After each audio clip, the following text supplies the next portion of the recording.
Now, I think the biggest problem comes from is how a cinema plot line works, at least for a good movie. And there are a lot of different plot lines. We're just going to talk about the one that is relevant.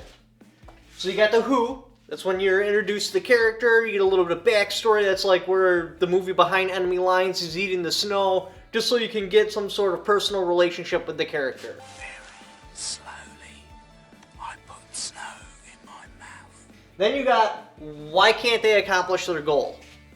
In this particular case, we're talking about an action movie. Typically, they'll be against odds that are just stacked up against them. Nobody, no normal person would ever be able to accomplish this particular goal because of the odds they're facing. We ride together. We die together. Bad boys for life.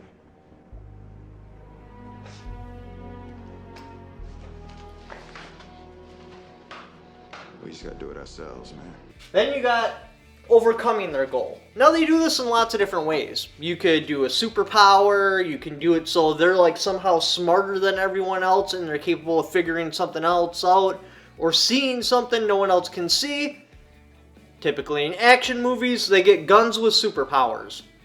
That particular superpower usually consists of a couple of different things. One, it either doesn't run out of ammunition at all, or it runs out of ammunition incredibly slowly. Or two, it's got smart bullets, and it may be a combination of those. And the smart bullets always find their target.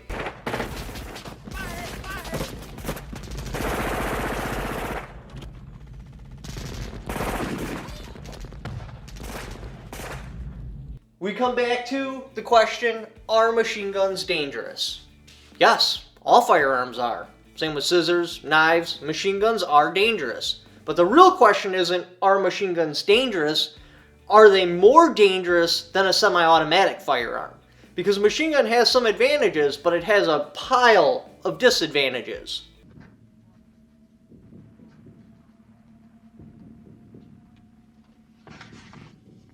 I'll be back. So what are the problems with a machine gun? That is aiming.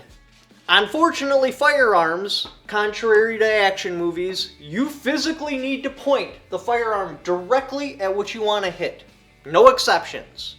There is zero exceptions for that. The barrel of your rifle needs to be pointed directly at your target. Even with shotguns, even at like 40 yards, any farther than this much off, and you're probably not going to hit. You have to be pointed directly at your target. The next problem is ammunition. I picked the slower one. The M16 has a typical cyclet rate between 700 and 850 rounds per minute. The next one is heat. They can only handle that amount of going off for a very, very short period of time. So let's circle back to aiming.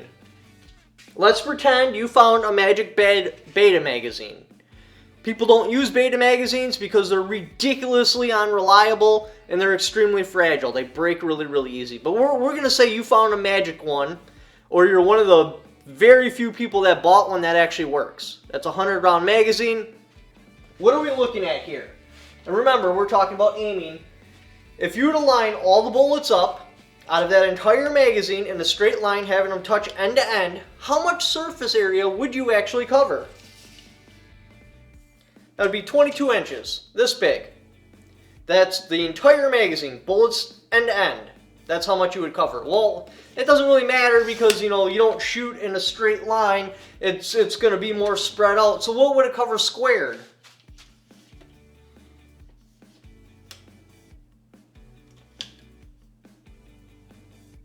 The entire magazine covers a square of 2.2 inches.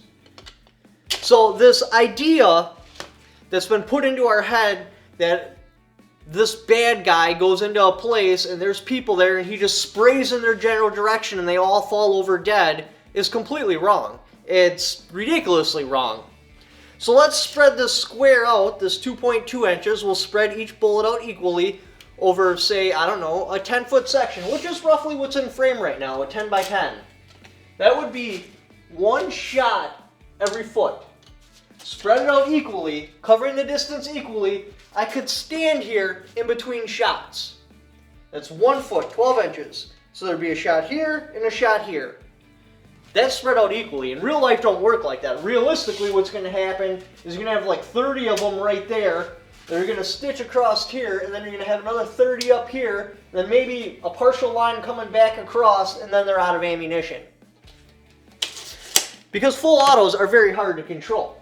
So what type of ammunition are you going to consume in a set period of time? So at a cyclet rate of 700 to 850, 400 rounds. That's one Beta magazine in your rifle, one Beta magazine on your side, another Beta magazine right here, and another Beta magazine in front. Maybe you could like put one in the back, but honestly, that's a lot of magazine. 400 isn't realistic. 200 is a realistic number, but we're gonna go with 4. So you got 1 in your rifle and you got 3 more on you.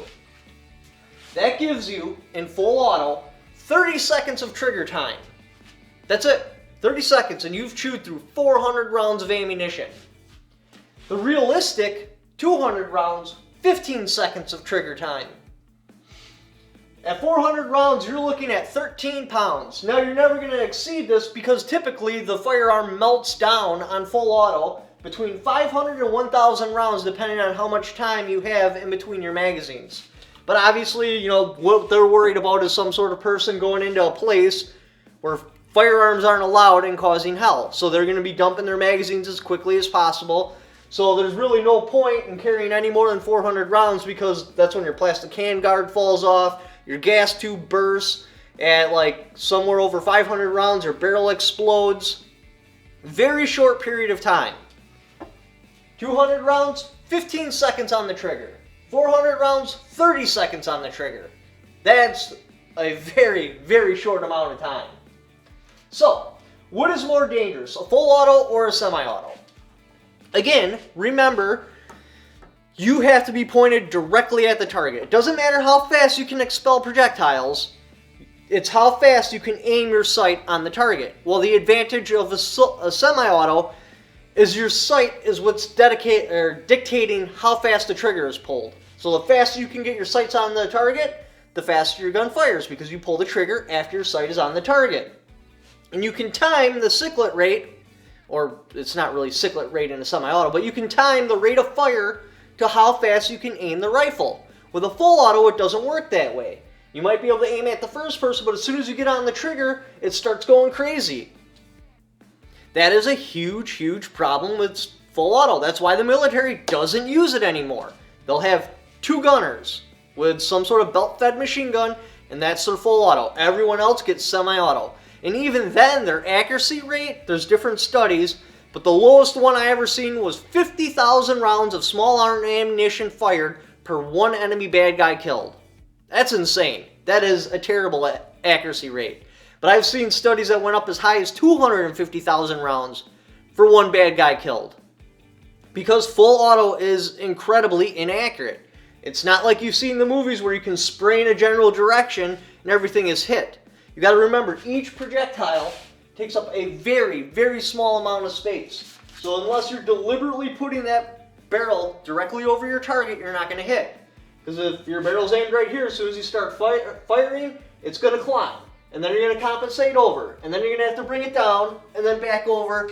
And any sort of magazine would have been long out of ammunition before you're able to compensate and come back over. There are exceptions, which we're going to talk about. But still, we're back onto, is full auto more dangerous than a semi-auto? Are any of these incidences that happen, would they have been any more deadly or any more dangerous for the person perpetrating it to have a full auto? The answer is no. Because a full auto as a single person has no advantage. You only get the disadvantages. The advantages do not kick in until you're in some sort of team setting with multiple rifles. That's when a full auto is like a pair of brass knuckles in a bar fight.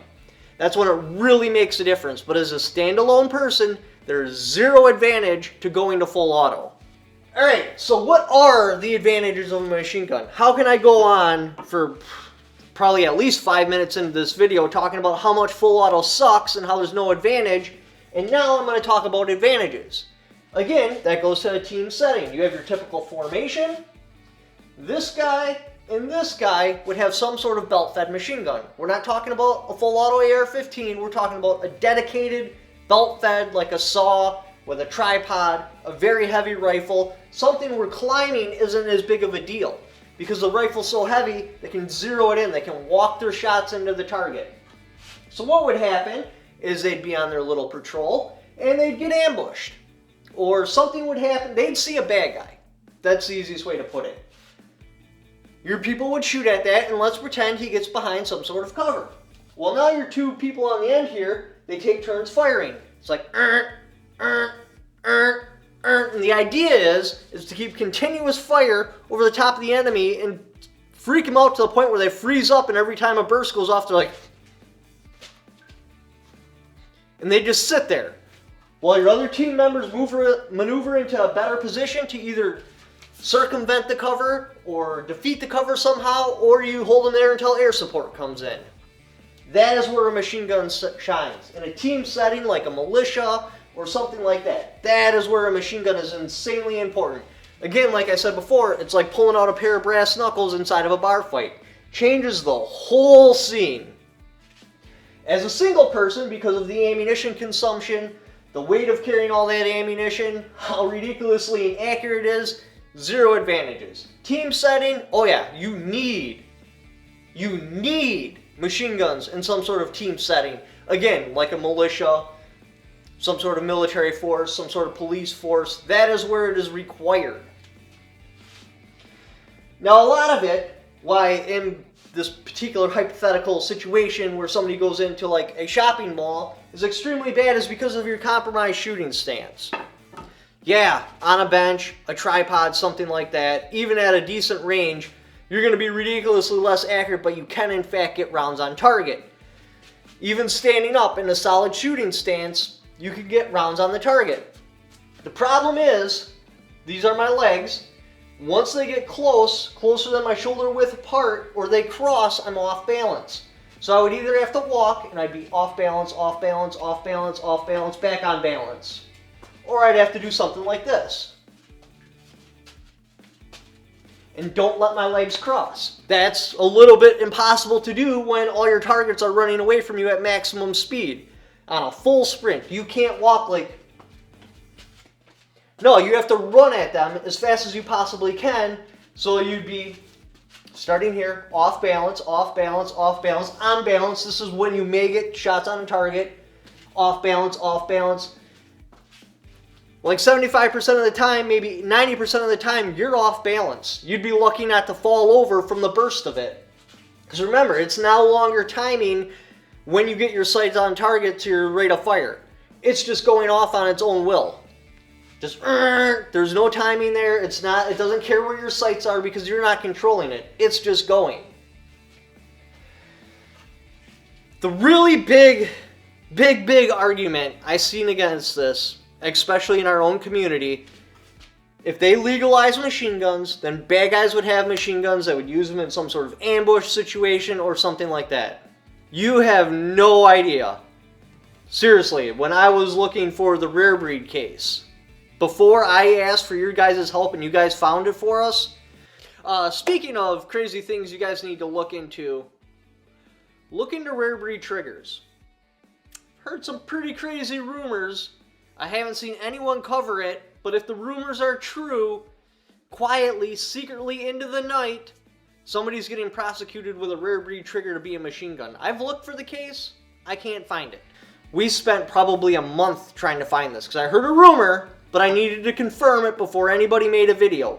Me and a couple other people searched trying to find it. On average, there's about 300 cases a day. Glock, auto switch, third hole drilled, some sort of NFA violation. The bad guys already have them. Anybody that wants a machine gun already has it. The only people you're saying that needs to be restricted are the people willing to follow laws. That's everybody watching this video. So when you're like, oh, we shouldn't have machine guns because people will be dangerous with it, you're talking about yourself. That's the only person it's affecting. The bad guys already have it. I've covered these stats in other videos, so I'm not going to go over it again. But roughly 10% of the federal prosecutions are some sort of NFA violation. It's 10%. If the NFA and GCA was gone, prison population would drop by 10%. It's about 300 people a day that get caught up on some sort of NFA violation, usually around a machine gun. When we were digging for that rare breed case, we found so many third holes, Glock auto switches. Like, the bad guys already have the machine guns. They've had them forever. They've never got rid of them. They've had them the whole entire time. The only people that haven't are you. So when you make arguments that machine guns are too dangerous, you're arguing that you are not responsible enough to have a machine gun, because the bad guys already have it. How many machine guns get used in crimes? Very few, because if they've had it, they've tested it, and they've realized the massive disadvantages machine guns have. So it makes no sense. Anyway, I hope this kind of shined a little bit of light on it, because I've talked about in several videos why machine guns are disadvantages, they're not any more dangerous, what's the problem, and I keep getting tore up in the comments section over and over and over again. You don't know what you're talking about. Machine guns are extremely dangerous. If they weren't illegal, the bad guys would have them, and there would be way more violence and crime. And that's false. How people perceive a machine gun working is totally different than how a machine gun works in real life. Anyway, thank you for watching. Appreciate you checking out my video. If you'd like to help support the channel, got my Patreon right there, and I also have affiliate links in the description down below. Just by clicking on those links, even if you don't purchase what that particular link is for, just clicking on it and doing the Amazon shopping you were already gonna do anyway. It'll kick back for it because you came there off my channel. Thank you for watching. Don't forget to subscribe.